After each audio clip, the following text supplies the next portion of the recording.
Good morning, guys. Thank you for joining us. We are going to talk a little bit today about stop motion movies.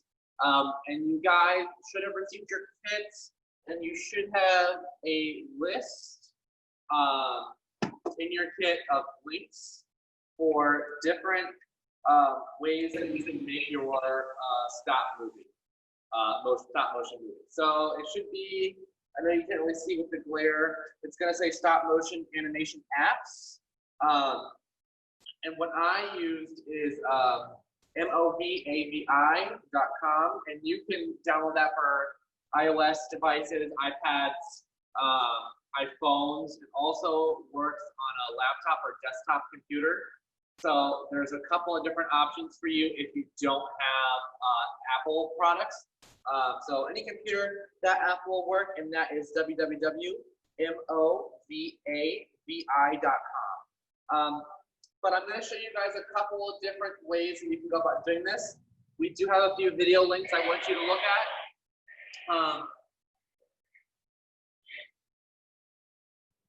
And I want to show you guys, you should have a box.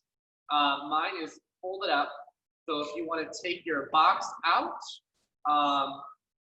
this is going to work as your green screen or your background. So as you can see here, I have myself, I'm not going to show you my stop motion today, but this is my background here, and it is a scene with an asteroid. So this is my background. I did not utilize green screen. You will have the option to do that. So you can paint your little background green and have a green screen, or you can design it like so, any different way you want, whatever kind of scene you want to do. I did paint over this, so I don't know if it's going to open up, but it should. Well, it's not going to open up all the way. That sucks. Let me see if I can get it to open up here. Awesome. Okay, so your box is going to come kind of like this. This will be broken down. It's just like a pizza box. You're going to slide your little tabs in here to make your bottom part. You can do a couple different things. Some people elect to make their background like so, where you would just tape or glue this part to this back part here. And you're going to make like this little thing here. And then that gives you a more elevated background. Or you can elect, for what I did, to just have one solid piece like this that you would just stand up like so. Basically a smaller version of what I did here. I believe you can also use iMovie, but again, let me see if I can actually get this to the light will adjust to it. Probably not. Yeah, not gonna work. But this has this sheet, the stop motion animation apps. It's gonna have all the apps that you need. Your teacher should have this. Your classroom teacher should have this, and they can get you those links. You should have those links. So there's a couple different avenues here that you can use. So, but the best one that I found is the movavi video editor. And so what stop motion basically is a series of images or objects that are moving to make motion. So you physically move your set. We're going to get into all that. Couple different movies that are actually filmed as stop motion. The first I want to talk about is slightly different. That's 2D animation, where like Walt Disney, all Disney's original cartoons, what they would do, they would draw out their Mickey Mouse, and then they would draw it with different movements each time to make Mickey move. And so that's step by step how they made like Snow White and the Seven Dwarfs, Cinderella, all the little Mickey short clips from the 30s and 40s and 50s are all made using 2D animation. We're going to look at that. But also the Nightmare Before Christmas is filmed with stop motion animation. So is several other popular ones that you guys might not know about, you might know. We're going to go ahead and look at some of those. So Carlos, if you want to pull up screen share for me, please.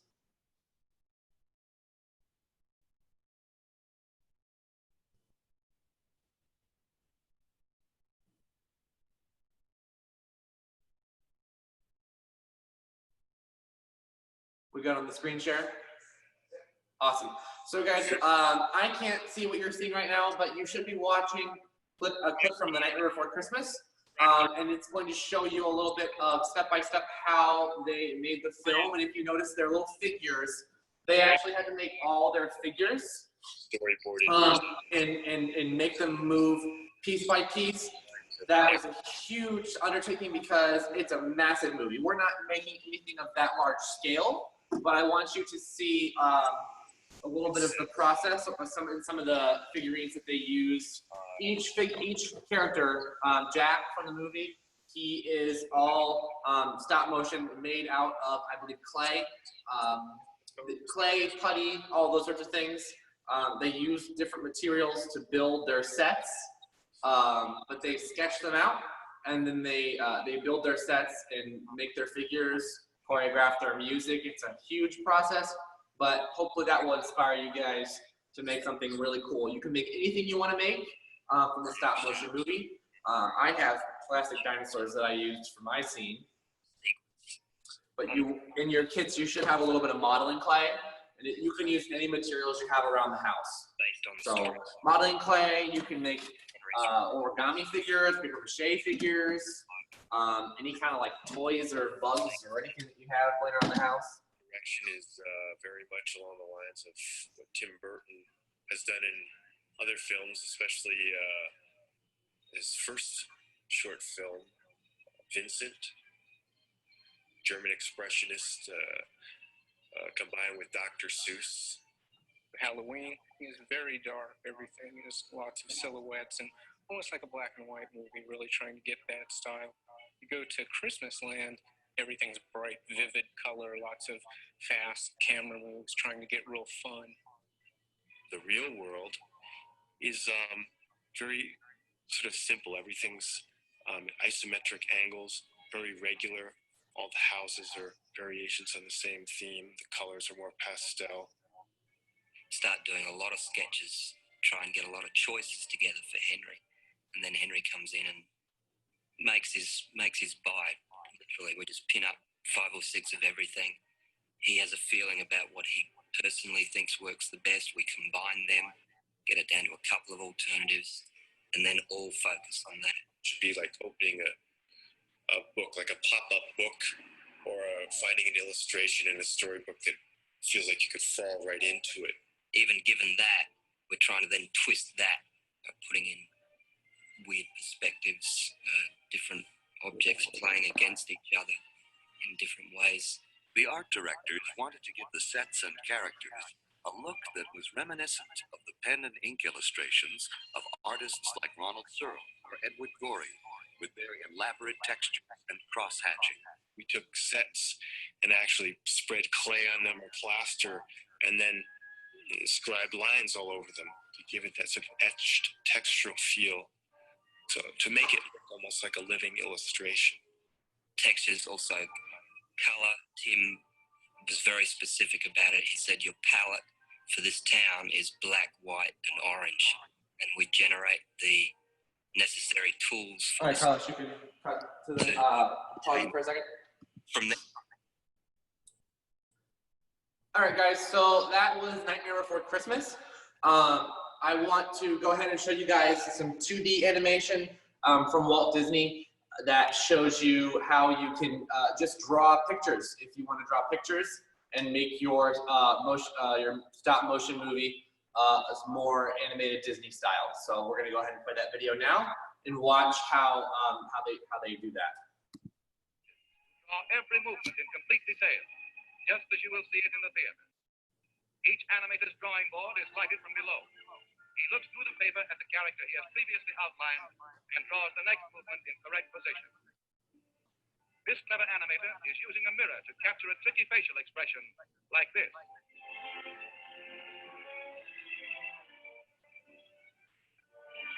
Let's move along to the test camera department. Here the animator's rough drawings are photographed in sequence, one at a time. This film is developed and returned to the animator, checks to see how good it is by running it in a small projection machine called a moviola. In this moviola, as the animator runs his film backward and forward, we catch a graceful glimpse of the screen's newest heroine, Snow White herself. Now we're in one of the studio projection rooms, where Walt and his staff study the rough animation of a sequence about the 7 lovable little dwarfs.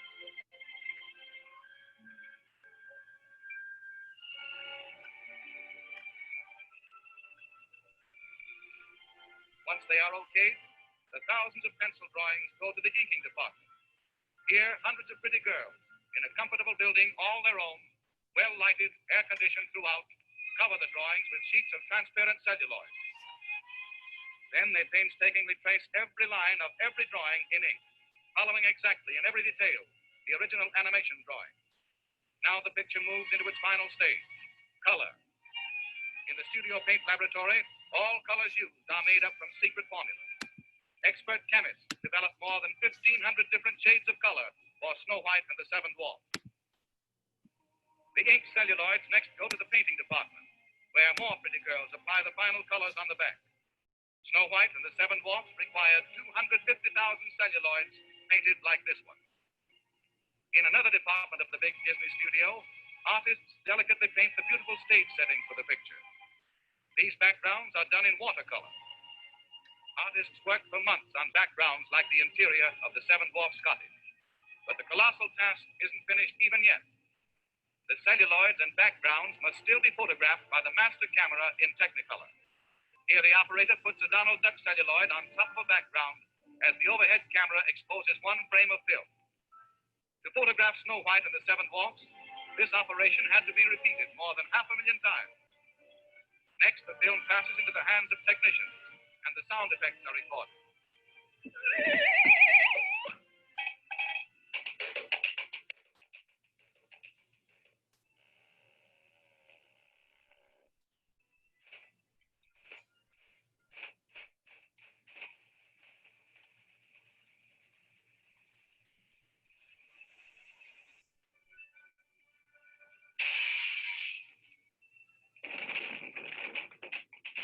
Finally, a symphony orchestra records the musical score, the hit tunes that will thrill listeners the world over.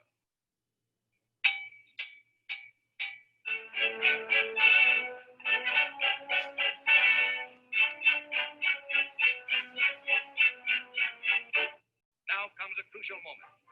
The picture's world premiere in Hollywood. Crowds flock to see an animation exhibit set up outside the theater. All right, guys, so that is a little bit on 2D animation. And if you notice, I don't know if you caught it in the video, they talk about frames per second, which is really important when you make your motion, stop motion movie. Frames per second is just basically how many frames per second or how many seconds it takes for your picture to be up in your film. So I played around with different frames per second on my movie. One of my movies, I did it at 3.5 frames per second, which has a different effect than, say, 1.5 frames per second. So you'll be able to play around with that on the apps that you use and experiment with different frames per second or different speeds for how your picture plays out. And so if you're a little bit confused, that's okay. Basically, your stop motion movie is a series of pictures or images, and you can portray those images however you want. If you want to make a set, a small scale, or if you want to make a larger scale set, you may. And you are just doing different techniques, moving your figures, your characters per se, and taking a picture at each movement. You can do your 2D Disney, draw a picture a little bit different each time. You can use like trace paper, you can use index cards. So we're gonna look at another example of stop motion movie. You may have, actually no, I'm sorry. Before we look at that, we're gonna look at how you can use Legos for stop motion film. So Carlos is going to go ahead and play the Lego example and pay attention to how they do that. Thank you.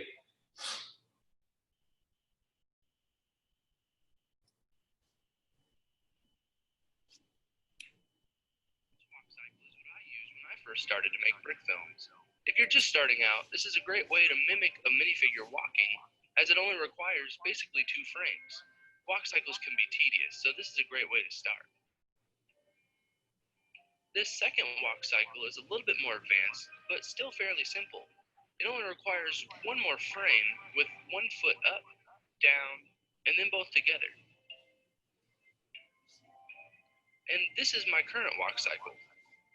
As you can see, I've added hand movement and a balancing frame between the pegs, which requires a little bit more effort but makes the walk cycle a lot smoother than the ones previously. If you want to make a minifigure run, this is a great cycle because it requires basically the same effort as a walk cycle, but you're skipping a peg when both feet are together, and then for the next step. Just don't forget the hand movement so it looks realistic.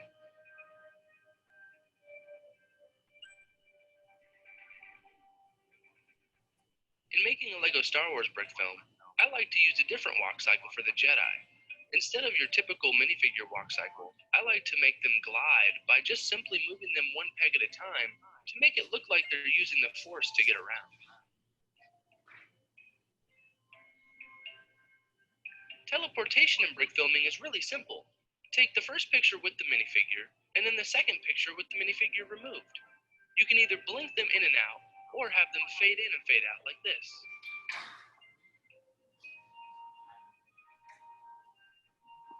Using vehicles in brick films is a great way to get your minifigures from point A to point B without having to deal with the tedious walk cycle.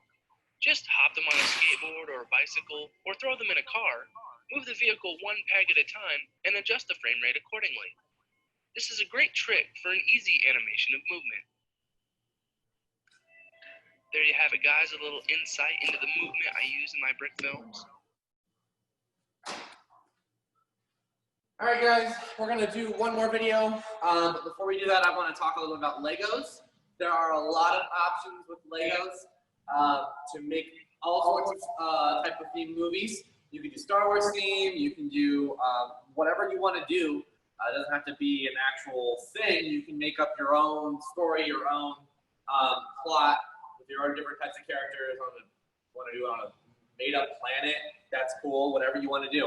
And so if you have Legos laying around your house, or if you want to go buy some Legos, you can make your set like he had in the video, just your base Lego, where you would click your figurines into, build your background. I mean, you could even use your little background here. And essentially, you're just going to take each figure and move them a little bit each time, take a picture to create your film. And I think the teleportation thing is pretty cool. If you want to do something like that, you would just have your little figurine here, and then take the picture, take your figurine away, put it back, it's teleported. So different options there with Legos as well. The last thing we're going to look at is Walter and Gromit. I don't know if you guys have seen that. I watched that when I was a kid. Walter and Gromit is totally made out of clay, modeling clay. You have a little bit of blue clay in your kit.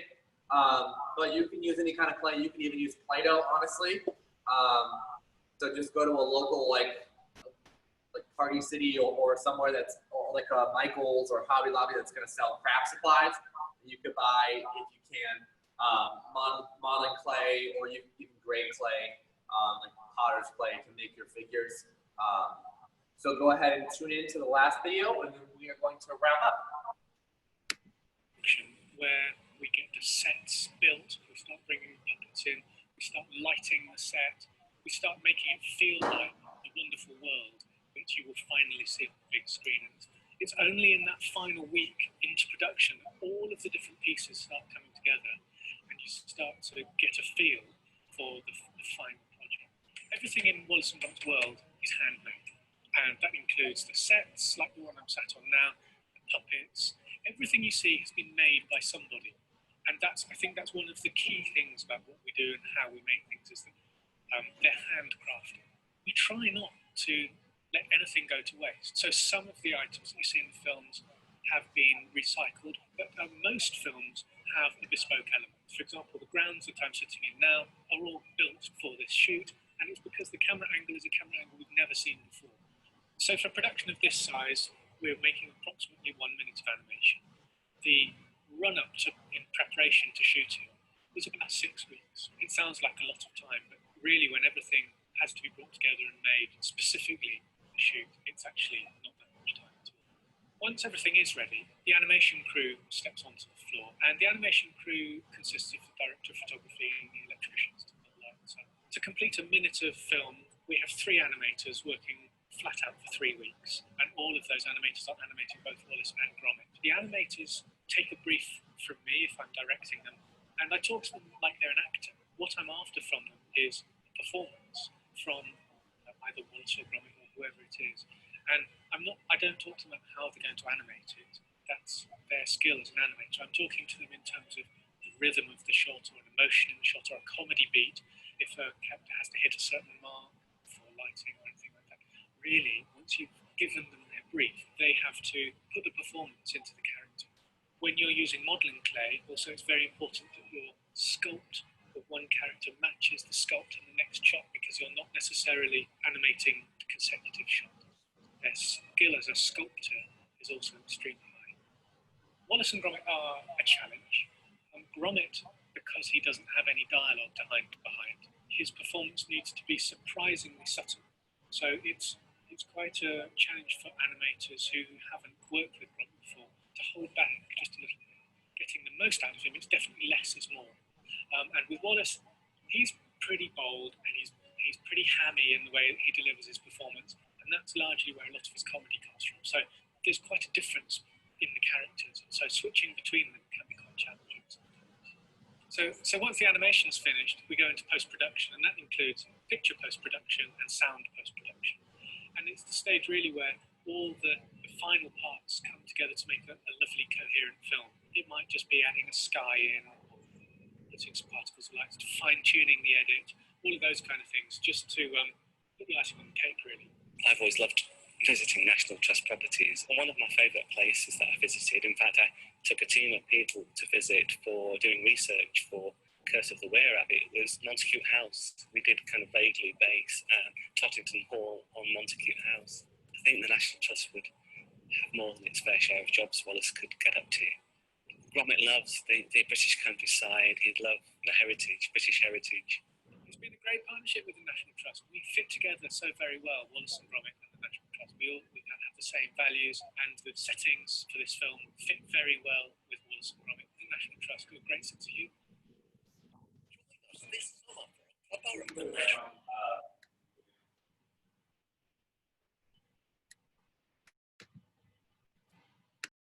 All right, guys, that was Walter and Gromit.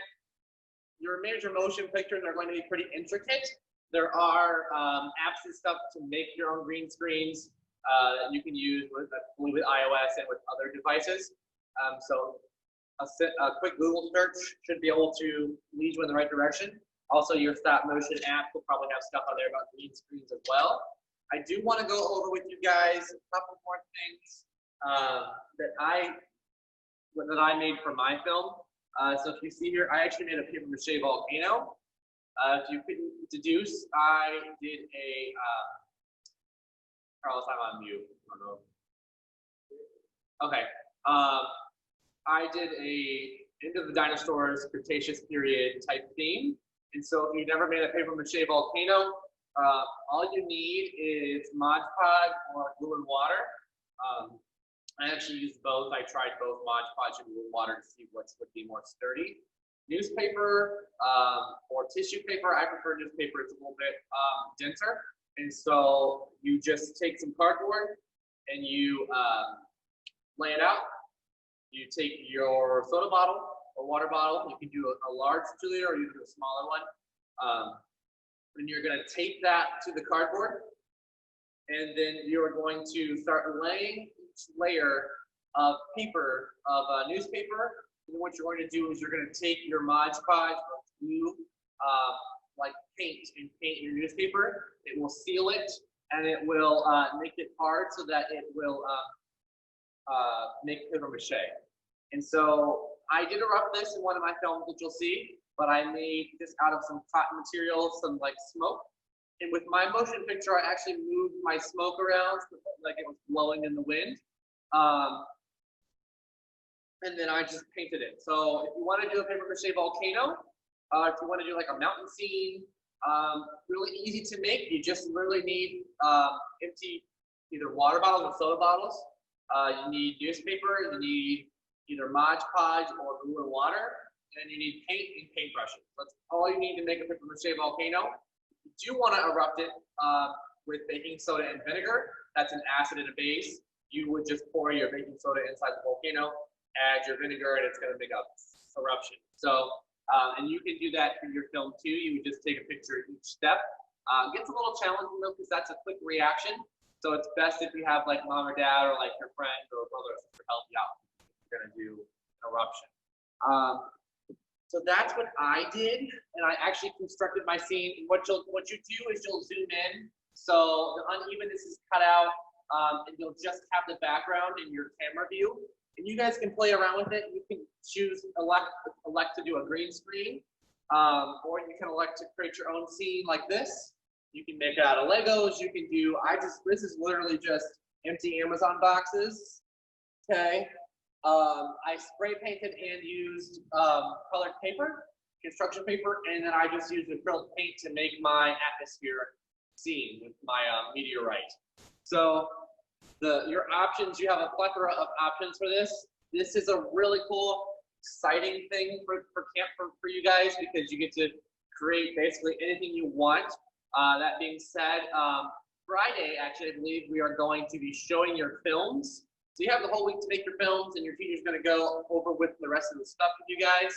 I'm going to take you guys step through step on my end every day, and we're going to build these together. So keep that in mind. Please invest some effort into these. Make them appropriate. You guys are middle schoolers. You should know what's appropriate and not appropriate. I teach high schoolers, so there's nothing new that I don't know. So please don't pull a fast one on your teachers or on anybody and make something that's not appropriate. This is really a fun activity. Have fun with this.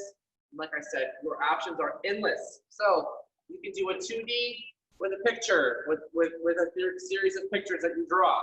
You can do Legos. You can use modeling clay.